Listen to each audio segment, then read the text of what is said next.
Ilang araw at gabi na lamang ay nilisan na ang mabiyayang buwan ng Ramadan. Papalapit ng papalapit at yung mga ganitong uri ng gawain ay siguradong mamimiss ng bawat isa sa atin. Di po ba? Alhamdulillah. At pinapaalala natin sa mga kapatid na masigla sa mga araw at gabi ng buwan ng Ramadan, nawa magpatuloy tayo sa pagiging masigasig natin sa pagsamba sa Allah Subhanahu wa Ta'ala kahit pa lumipas na umatapos ang buwan ng Ramadan. Hindi lamang natatapos ang ating pagsamba sa Allah sa buwan ng Ramadan.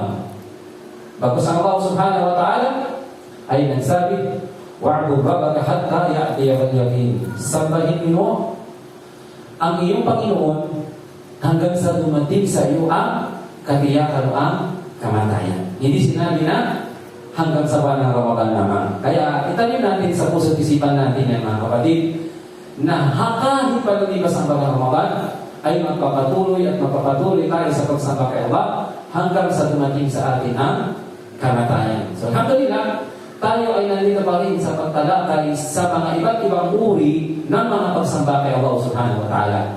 Natalakay natin ang pagsamba gamit ang puso ay ibadatul qalbiyah. Natalakay din natin ang pagsamba gamit ang ating dila o pananalita, ang tinatawag na al-ibadatul qawliyah. At nabanggit din natin ang pangatlong uri ng pagsamba sa Allah Subhanahu wa Ta'ala, ang tinatawag na al-ibadatul badaniyah, na kung saan ginagamit natin ang ating katawan, pisikal na pangangatawan, sa mga gawain kinalulugdan ng Allah Subhanahu wa Ta'ala. So maraming uri ng pagsamba ang maaari natin magawa sapagkat iba't iba ang ating kakayahan. Diba? Nabanggit natin yung wisdom kung bakit ginawang marami at iba't iba ng Allah Subhanahu wa Ta'ala ang mga pagsamba. Kabilang na sa kadahilanan sapagkat magkakaiba tayo ng kakayahan. Meron malusog, merong mahina, merong mayaman, merong mahirap. At gayon din, upang hindi tayo magsawa sa isang partikular na pagsamba. Dahil kapag ginawang isa ang pagsamba, tulad halimbawa, kapag ginawa ni Allah ng salanan ang pagsamba, tiyak na magsasawa ang mga tao. Okay? Kaya yung mga natatalakay natin, mga gawaing pagsamba mga kapatid sa Islam, sa mga natitirang araw at gabi ng buwan ng Ramadan, insyaAllah, naabot ang ating makakaya, ay magawa po natin. So kagabi, natalakay natin yung ibadatul al-maliyah. Al-ibadatul maliyah, mga pagsamba kay Allah Subhanahu wa Ta'ala gamit ang yaman. So nabanggit natin na ang yaman na ipinagalog ng Allah Subhanahu wa Ta'ala sa kanyang alipin ay maaari niyang gamitin ito sa mga bagay na pinagulog ng Allah Subhanahu wa Ta'ala. At nagbanggit na tayo ng mga katibayan at ipaliwanag natin ito. Una-una, ang zakat. Ang zakat ay kabilang sa pangunahing halimbawa ng pagsamba kay Allah Subhanahu wa Ta'ala gamit ang yaman. Sapagkat ang zakat ay hindi kayang gawin iba ng mga pinagkalooban ng Allah Subhanahu wa Ta'ala ng sapat na yaman. At nabanggitin natin yung malunguri ng mga tao na karapat-dapat bigyan o tumanggap ng zakat. At ito'y binanggit ng Allah Subhanahu wa Ta'ala sa maluwalhating Quran. Sino ang nakasaudo? Okay, mag-raise ng hand. Always. Walong uri. Okay, magbigay ka lang na alala mo. Sino yung mga walong uri ng tao na yun na binanggit ng Allah Subhanahu wa Ta'ala? Mashallah, Father Abdulaziz. Fukara. Masakin. Papabilin ng ating mga sinabi ng Allah Subhanahu wa Ta'ala yung ayat, innama sadaqatu lil fuqara wal masakin wal 'amilin 'alayha wal mu'allafati qulubuhum wa fil riqab wal gharimin wa fi sabilillah wa bis sabil fariidatan min Allah. Walo, uri ng mga tao na kung saan sila ang binanggit ng Allah Subhanahu wa Ta'ala sa maluwalhating Quran na karapat-dapat tumanggap ng zakat. Bukara, yung sobrang hirap, maasa sa tulong. Kapag wala magbigay ng tulong, mamamatay na. Di ba? Mga inabando ng mga byuda, mga matatanda, inabad ko na. Kapag hindi naawa yung kapitbahay at hindi binigyan ng pagkain, wala na yun. Di ba? Hindi na kayang lumakad eh. Minsan doon na dumudumi sa kanilang higaan. Pangalawa, yung fukara, yung masakin, mahirap, nakakakain naman, may hanap buhay, pero kinakapos pa rin. Di ba? Minsan, pag dumating yung bayarin ng bill, ng kuryente, di ba? Walang pabayad. Minsan, mahina ang benta, kulang pa pamili na, naihahanda, nakakakain, 2 o 3, pero kulang pa rin, kinakapos pa rin. Pangatlo, yung mga namumulekta ng zakat. Pang-apat, yung mga tao na pinapalapit ang kanilang puso sa Islam. Pang-lima, yaong mga pagpapalaya. Papalaya ng alipin. Pang-anim, ay yung mga nabaon sa utang. Pang-pito, ay yung nasa landas ng Allah subhanahu wa ta'ala, mga mujahidin. At pang-walo, ay yung mga naglalakbay na naubusan ng yaman. Okay? So sila yung binanggit ng Allah subhanahu wa ta'ala na kung saan sila ang karapat-dapat tumanggap o bigyan ng zakat. At nabanggit din natin yung sinabi ni Umar ibn Khattab, Inna Allah ja'ala az-zakat ahlan fala tu'ta lighayrihim. Katotohanan sabi ni Umar ibn Khattab radiyallahu anhu, ang Allah subhanahu wa ta'ala ay nagtakda ng mga partikular na tao na karapat-dapat bigyan ng zakat, kaya hindi dapat ibigay ito sa iba bukod sa mga binanggit ng Allah subhanahu wa ta'ala. At mga kapatid sa pananampalatayang Islam, kabilang sa mga kainaman ng pagbibigay ng zakat o binibisyo nito sa tumutupad ng gawain ito, unang-una ay nililinis ng zakat ang kayamanan at kaluluwa. Okay? Nagiging dahilan ito ng pagdadalisay o paglilinis ng kayamanan at ng ating kaluluwa. Yung kalawang, halimbawa ng bakal, may bakal kinakalawang. Sa atin yung yaman, kung nahaluan na ng haram, kung may naalikabukan yung yaman, ito yung isa sa way para malinis. Madalisay yung yaman. Okay? Sinabi ng Allah, kung bimamwalihim sadaqan, tutahhiruhum wa tuzakkihim biha. Ang sabi ng Allah subhanahu wa ta'ala sa malaking Quran, kumuha ka mula sa kanilang kayamanan ng tawang gawa, tinutukoy zakat, upang linisin sila at pagpalain sila. Sinabi ni Qatada rahimahullah, tutahhiruhum min dhunubi wa tuzakki amwalahum. Ang hulugan, sabi niya, nililinis nito sila mula sa mga kasalanan at pinadadalisay ang kanilang kayamanan. Nililinis yung kasalanan at dinadalisay yung kayamanan. Okay? And then pangalawa, dinagdag ay pinagpapala ng Allah subhanahu wa ta'ala, nagkakaroon ng barakah. وَمَا أَنْفَقْتُمْ مِنْ شَيْءٍ فَهُوَ يُخْلِفُهُ. Sabi ng Allah subhanahu wa ta'ala, ano mang inyong ginastos sa landas ng Allah subhanahu wa ta'ala, ay papalitan ito ng Allah subhanahu wa ta'ala ng higit na mas mainam. Ano mang inyong ginastos sa landas ng Allah, papalitan ito ng Allah subhanahu wa ta'ala. Kaya sinabi ng Rasul sallallahu alaihi wasallam, ma naqasat sadaqatun min mal. Ang sadaqah, sabi ng Rasulullah sallallahu alaihi wasallam, ang kawa-kawa ay hindi kailanman nakakabawas ng yaman. Pagpas naging dahilan ito para mas lalong lumago. Yung sinasabi ng ating mga ulama, parang puno minsan, pansamantalang mababawasan. Diba gano'n? Pansamantalang mababawasan, pero kinalaunan mas lalong darami yung sanga. Diba? Mas lalong magiging malago. Ganyan nila hinalibawa, yung pagbibigay ng zaka o pagbibigay ng tinatawag na tawang gawa. Kaya nga, sabi ni Abdullah bin Mubarak, sabi niya, ang zaka ay hindi nagpapabawas ng kayamanan, kundi nagdadala ng barakah. Pag mabarakah, alam yung yaman natin, kapag mapapansin natin na mayroong barakah yan, pinagpapala ng Allah, kung yung yaman natin, nagagastos natin sa landas ng Allah subhanahu wa ta'ala. Minsan kahit na hindi ganun kalaki, parang tagal maubos. Diba?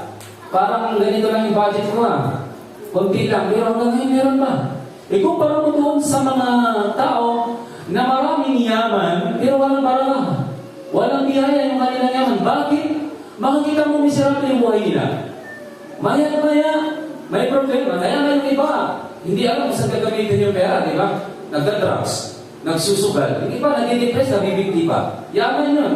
Kaya ngayon ay katibayan na hindi yaman yung magpapasaya 100% sa isang tao.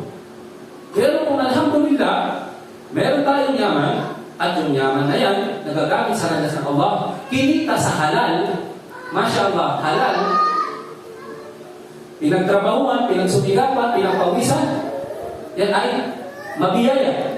Yan ay mabiyaya. Ikumpara mo sa napakaraming yaman, subalit walang baraka, makikita mo yung buhay ng mga tao, napakarami dito. Nakikita natin, yung mga tao na marami ng pera, pero dahil yung yaman nila hindi nagagastos sa landas ng Allah subhanahu wa ta'ala, nadidepress. Okay? Sila yung maraming pagsubok. Minsan, madidisgrasya. Sunod-sunod yung pagsubok. Minsan, hindi nila mapakinabangan yung yaman nila. Kaya sinasabi minsan ng mga mayaman, kung kaya lang bilihin ng kayamanan ko, yung maayos na kalusugan, bibilihin ko kahit magkano. Di ba? Kahit maubos na ang lahat ng yaman namin, gumaling lang, kung mahal namin sa buhay. Okay lang. Di ba? Ganun sinasabi na pag-huli na yung mahal. Alhamdulillah, mga kapatid sa Islam, para magkaroon ng baraka yung ating yaman, inshallah, kailangan halal na pamamaraan kinita at sa halal na pamamaraan din o sa landas ng Allah, ginagamit ang ating iyaman. Pangatlo, nagiging dahilan ng tagumpay at kaligtasan. Tagumpay at kaligtasan. At nabanggit sa Suratul Mu'minun, na kabilang sa mga palatandaan ng mga mu'minun, mga tunay na mananampalataya. Hindi lang ito basta ordinaryong Muslim. Diba? Kasi may daraja, may antas. Muslim, mu'min, muhsin. Diba? Mas mataas yung antas nila. Mu'min, mga tunay na mananampalataya kay Allah subhanahu wa ta'ala. Kabilang sa mga palatandaan nila, yaong mga magtatagumpay at magmamana ng Jannatul Firdaus. Binanggit ng Allah subhanahu wa ta'ala, qad aflaha al-mu'minun. Tunay na nagtagumpay ang mga tunay na mananampalataya. At kabilang sa katangian ng mga tunay na mananampalataya, walladina hum lizzakati fa'ilun. Sila na tumutupad sa pagbibigay ng kanilang zakat. Pagbibigay ng kanilang zakat. Sinabi ni Abdullah ibn Abbas radiyallahu anhu, sabi niya, ang tagumpay na ito ay tagumpay sa dunya at tagumpay sa akhirat. Hindi lang sa dunya, higit lalo tagumpay sa akhirat. Pang-apat ay nagiging dahilan damika ng awa ng Allah subhanahu wa ta'ala, ang pagbibigay ng zakat. Sinabi ng Allah subhanahu wa ta'ala, wa rahmati wasi'at kulla shay. Sabi ng Allah subhanahu wa ta'ala, ang aking awa ay sumasaklaw sa lahat ng bagay. Wa sa'aktubuha lilladhina yattaqun wa yu'tuna az-zakah. At sinabi ng Allah subhanahu wa ta'ala, at itatalaga ko ito para sa mga nagtataglay ng tunay na takot kay Allah at nagbibigay ng kanilang zakat. Sabi ni Muhammad Mujahid rahimahullah, sabi niya, ang zakat ay kabilang sa mga gawa na nagdadala ng rahma ng Allah subhanahu wa ta'ala sa kanyang alipin. At lahat tayo na kailangan ng awa ng Allah subhanahu wa ta'ala. Dahil may hadith, sinabi ng Rasulullah sallallahu alaihi wasallam, hindi kayo makakapasok sa Jannah sa pamamagitan lamang ng inyong mga gawain. Ng inyong mga gawain. Sabi ng mga sahaba, pati ba kayo usog ni Allah? Sabi ng Rasulullah, maliban na lamang na ipagkaloob sa atin, kumakamit natin yung awa, habang ng Allah subhanahu wa ta'ala. At ang habang ng Allah, hindi natin makukuha kung hindi tayo magiging masunurin sa Kanya. At yung pagsunod kay Allah, tulad ng pagbibigay ng zakat sa mga merong kakayahan, ay nagdudulot ito ng awa at habag sa kanila ng Allah subhanahu wa ta'ala. Pag-iman, nangingipiling sa araw ng paghuhukom. Kullu mri'in fi dhilli sadaqatihi yawm al-qiyamah. Ang bawat tao ay nasa ilim ng kanyang kawang gawa sa araw ng paghuhukom. Sa araw na yun, ilalapit ng Allah subhanahu wa ta'ala yung araw ito sa mundong ito. At nabanggit pa dun sa pitong uri ng mga tao na masisilungin ng Allah subhanahu wa ta'ala sa araw na walang ilong kundi ang kanyang ilong. Nakabilang doon yung gumugugol lang, rajulun tasaddaqa bisadaqatin fa'afaha. Yung gumugugol ng kanyang yaman, nagkakawang gawa at inililihin niya. Na parang hindi alam ng kaliwa, ibinigay ng kanyang kanan, hindi alam ng kanan, ibinigay ng kanyang kaliwa. So magiging proteksyon lahat ito sa araw ng paghuhukom mula sa parusa ng Allah subhanahu wa ta'ala. So yan yung mga kagipala mga kapatid. At yung babala naman sa mga hindi tumutupad sa pagbibigay ng zakat ay napakapanganib. Kaya ngayon tayo sa Islam, alhamdulillah. Ang Allah subhanahu wa ta'ala nag-uutos siya ng isang partikular na gawain at binabanggit kung ano yung gantimpala pag ginawa natin ito. Pag sinunod, binabanggit kung ano yung kainaman, yung gantimpala sa dunya at lalong-lalo na sa akhirat. At binabanggit din yung panganib o kadelikaduhan nito kapag hindi tinupad. Kaya nga tayo, meron tayong encouragement na panakot, di ba?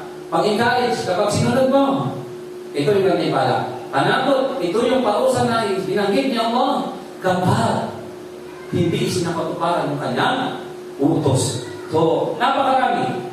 Ang kabilang na dito, sa mga panganib ng hindi pagtupad dito, ay ang masakit na parusa sa araw ng paghuhukom. Sinabi ng Allah subhanahu wa ta'ala, وَالَّذِينَ يَغْنِزُونَ الذَّهَبَ وَالْفِضَّةَ وَلَا يُنْفِقُونَهَا فِي سَبِيلِ اللَّهِ فَبَشِّرْهُمْ بِعَذَابٍ أَلِيمٍ يَوْمَ يُحْمَى عَلَيْهِ فِي نَارِ جَهَنَّمَ فَتُكْوَى بِهَا جِبَاهُمْ وَجُنُوبُهُمْ وَظُهُورُهُمْ. Sinabi ng Allah subhanahu wa ta'ala, yaong daw nag-iipon ng kanilang ginto at pila at hindi ito ginagasta sa landas ng Allah subhanahu wa ta'ala, bigyan sila, sabi ng Allah subhanahu wa ta'ala, ng balita ng masakit na parusa. Anong gagawin sa kanila sa araw ng paghuhukom? Ang sabi ng Allah subhanahu wa ta'ala, ang gagawin sa kanila sa araw ng paghuhukom, ang yaman na yun ay ipapainitin sa apoy ng impyerno at ipapaso sa kanila yung kanilang yaman. Subhanallah. Kaya ito yung nakakatakot mga haripin ng Allah subhanahu wa ta'ala. Ipapainit yung kanilang yaman at ipapaso sa kanila. Nabanggit sa kanilang noo, sa kanilang tagiliran, sa kanilang likod. God, anong maunawaan natin? Ibig sabihin siya ay paparusahan sa apoy ng impyerno gamit yung kanyang yaman na kanyang tinipon. Obligado siya at alam niya na yung yaman niya umabot na sa lisag at sahaw, umabot na sa tamang sukat o bilang na kung saan obligado na siyang maglabas ng zakat at hindi niya ito nagalaw sa loob ng isang taon. Alam niya yun sa sarili niya. Pero dahil sa pagiging madamot, nangihinayang siya, hindi niya binibigay. Yung yaman na yun, ipapainit sa impyerno at ipapasok sa kanya. Nakakatakot. Kaya tayo, sa mga alipin ng Allah subhanahu wa ta'ala na biniyaan ng yaman, dapat nakikita natin yung yaman natin, yung ating mga savings. Yung iba ginagawang haul itong Ramadan. Ibig sabihin, pag pumasok na yung Ramadan, alam na nila na ito na yung haul, yung end ng taon para sa kanilang pagbibigay ng zakat. Upang hindi sila malito. So dapat na nakalista. Dapat na monitor natin yung ating mga negosyo, insyaAllah, na-account natin yan. Na-account natin. Upang sa ganun, ay hindi tayo mapabilang sa mga hindi tumutupad ng zakat. At na yung yaman na yan, gaano karami yan? Akala natin, yung yaman na yan, magdudulot ng abot yan sa atin pag hindi natin ginampalan yung zakat. Kung gaano karami, siya rin rami nang ipapasok sa taong iyon na hindi tumutupad sa zakat. Kaya nakakatakot, mga alipin ng Allah subhanahu wa ta'ala. Sabi ni Abdullah ibn Abbas, sabi niya, kullu ma'in la tu'ad zakatuhu fahuwa kanzun. Sabi niya, ang bawat kayamanan na hindi ibinibigay ang zakat, ang hindi binibigay ang zakat nito ay itinuturing na hindi pong kayamanan na tinutukoy sa ayat. Yun ang ipapasok sa kanya. Yun ang ipapainit sa apoy ng impyerno at yun ang ipaplansya sa kanya doon sa apoy ng impyerno. Kaya nakakatakot mga alipin ng Allah subhanahu wa ta'ala. At gayon din, ang kayamanan na yun na hindi binigyan ng zakat ay magiging ahas sa araw ng paghukom. Man atahu Allah malan falam yuaddi zakatahu Mutila lahu maluhu yawmal qiyamah sujaan aqra. Nabanggit natin ito kagabi. Iniulat na ang mga tao daw na binigyan ng Allah subhanahu wa ta'ala ng yaman, mayroong kakayahang magbigay ng zakat, at hindi niya ito ginampanan, ay gagawin isang kalbong ahas yung kanyang yaman sa araw ng pag-uupong pupulupot sa kanya. At sasabihin niya, ana maluka, ana kanzuka. Ako ang iyong yaman. Pupulupot yung ahas na yun. Pupulupot. At tutuklakin siya at sasabihin daw, ako ang iyong kayamanan. Ako ang iyong inipon. Imagine mo. Na-imagine natin kung gaano nakakatakot yung tagpo na yun. Magiging ahas pupulupot tapos tutuklakin niya. Yung hindi nagbigay ng zakat tapos habang tinutuklaw sasabihin sa kanya, ako ang iyong kayamanan. Ako ang iyong inipon. Nakinabang? Hindi. Dito sa dunya maaari. Di ba? Mabili na yung gusto niyang bilhin kasi hindi siya nagbibigay ng zakat. Marami siyang yaman. Pero sa kabilang buhay, yak na malaking pananagutan ito sa Allah subhanahu wa ta'ala. At marami pang iba. Sinabi ng Rasul sallallahu alaihi wasallam sa kanyang hadith patungkol sa karagdagang parusa, patungkol sa mga hindi nagbibigay ng zakat.